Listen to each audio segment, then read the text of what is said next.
6:45 a.m. tomorrow morning.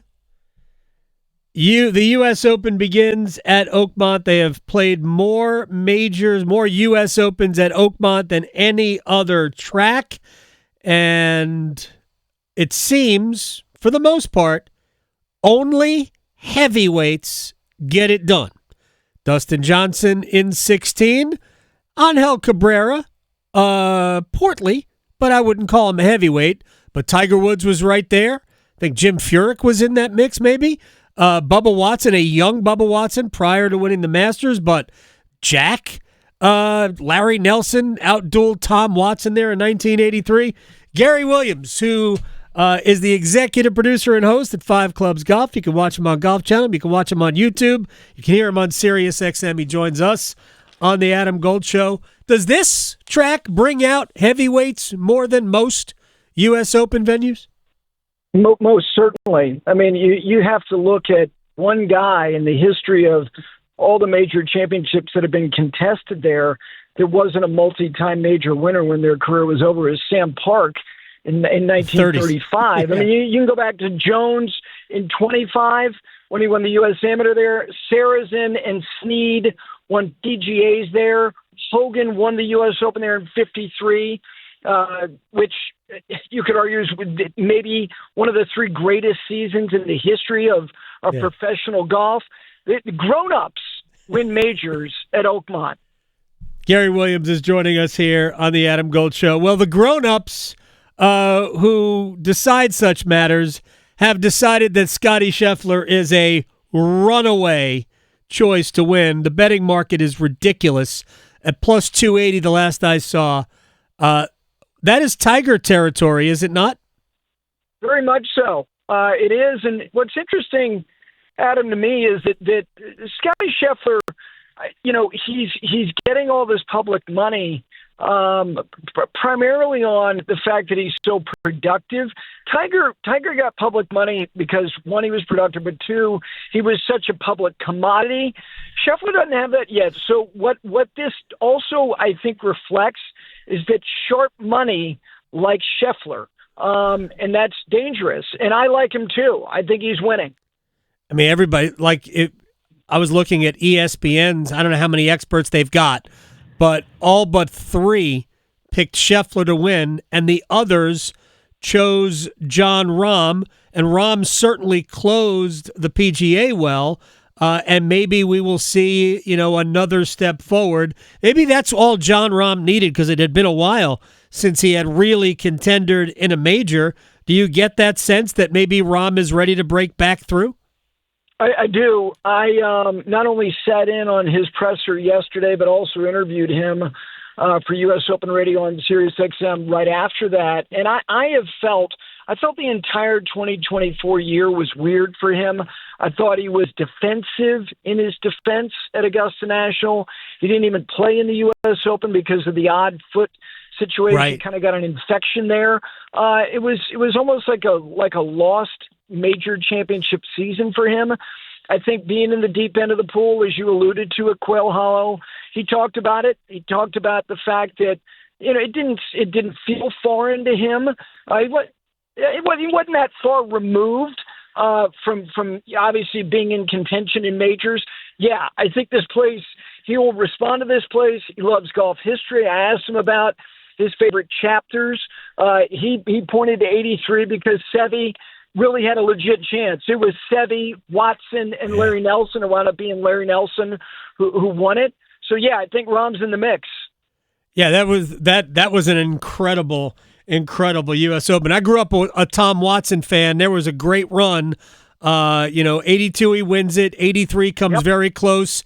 I still don't like Scott Simpson because of 87 at Olympic Club, but that's another matter. I've met Scott Simpson. He's a wonderful guy, a tremendous guy. But when you grow up and I get it, right? But one guy is your guy. It's kind of hard to get over. The bettors, just to use them as a gauge, because I don't think they're alone here, have essentially treated Rory McIlroy as a bit of an afterthought. Not that tied for third choice with John Rahm in the betting market is an afterthought, but when was the last time Rory wasn't the second choice? been a little while for sure, and I think that they're onto it. They're onto the fact that it's not just results; it's also, kind of state of mind. And I thought I liked him here, but I also know that when you ascend to the summit of Everest for the first time in a decade, and you do it without an oxygen tank, it may be a while before you can go back to base camp and try to do it again. Seriously, I mean, I think you would agree that that just the gravity of all of what Augusta National was and the manner in which it was done, it was going to be a very hard ask to go, let me get back on that Bronco, ride it again, and do all the prep that's required of me to do that. So, look, his record in the U.S. Open since missing the cut in 3 consecutive years, including here in 2016, Guy, I asked him the question yesterday, why? Why have you evolved to becoming an excellent U.S. Open player? And he said it was a combination of his ego, because he didn't like the fact that they said, well, he won his U.S. Open in soft conditions, and the fact that he has embraced this championship as being arguably his most favorite because it is the most demanding. I walked with him this morning when he played 9 holes with Shane Lowry and Lucas Glover. He hit a lot of good shots. I take that in a modest way in terms of what that reinforces. I expect him to make the cut. I expect him, because he's still, the second best player in the world, to be around on the weekend. I don't know. I just think that the sharpening of the instrument has not been, he admitted it, where it was prior to doing what he did at Augusta National.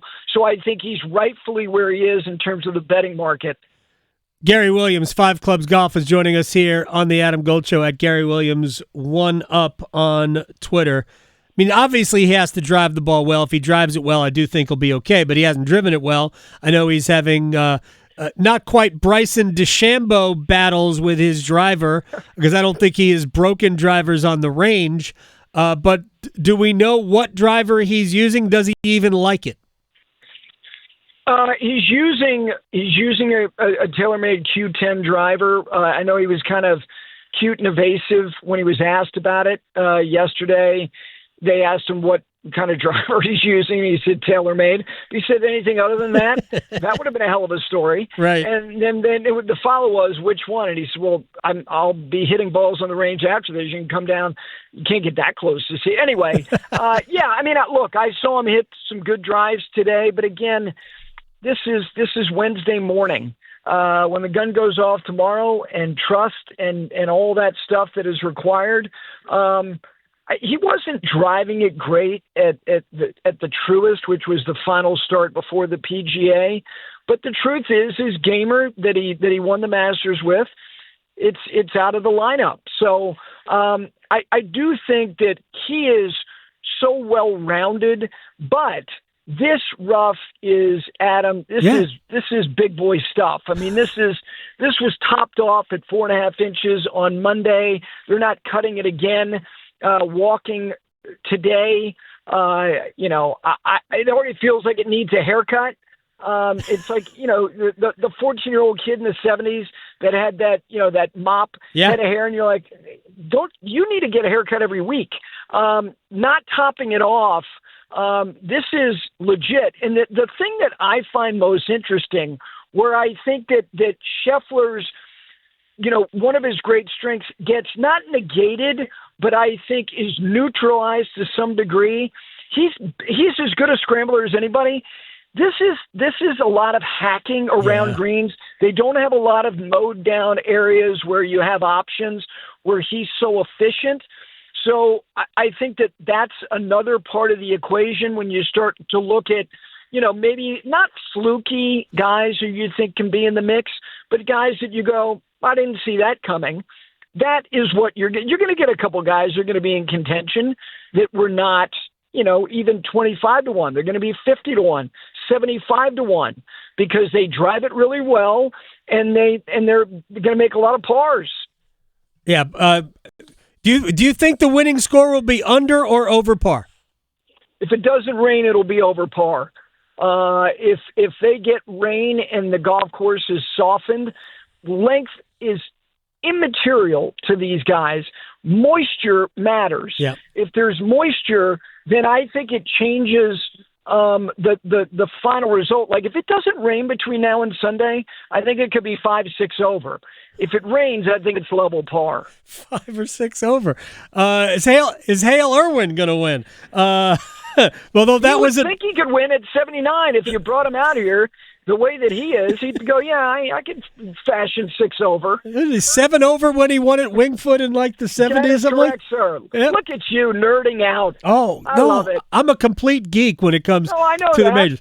Gary Williams, all right, before I let you go, give me somebody who is a long shot that you like their chances, because it does seem to be a fairways and greens type of an event. I'll give you a couple. And I might have done this. I feel like I did, and I'm going to do it again. I liked Harris English at Quail Hollow. I like him again. Harris English is a great putter. And it's not about making 35 footers. It's about making 10 footers with 1.5 to 2 feet of break. He's a great putter, and he won at Torrey Pines, which is a golf course that is beefy doesn't have 5-inch rough, but it has legit rough, which you don't see much of on the PGA Tour. I also like Bud Colley. Bud is somebody who's having the kind of year that, is not only have I found my footing finally on the PGA Tour, I think he'd have a liberating type of year. Would not be a bit surprised if he's hanging around in the top 12 to 15. I like him. I also think that Shane Lowry, he had the 54 lead in 2016. He did. Shane Lowry is a exemplary chipper and putter of the golf ball, and that means being efficient. There's a lot of false fronts here. You're going to have a lot of, the approaches here where you're going to be pitching. And again, the value of par is legit. I think Shane Lowry, who's not a super long shot, I think he's another guy. And then let me add Ben Griffin. Look, Ben Griffin is not just having like a run. Ben Griffin has elevated himself. And if Ben Griffin has a top 10 week, he puts himself firmly in the right there when it comes to Keegan Bradley in the Ryder Cup. The kid from Chapel Hill Country Club. Unbelievable. He was selling insurance 4 years ago, right?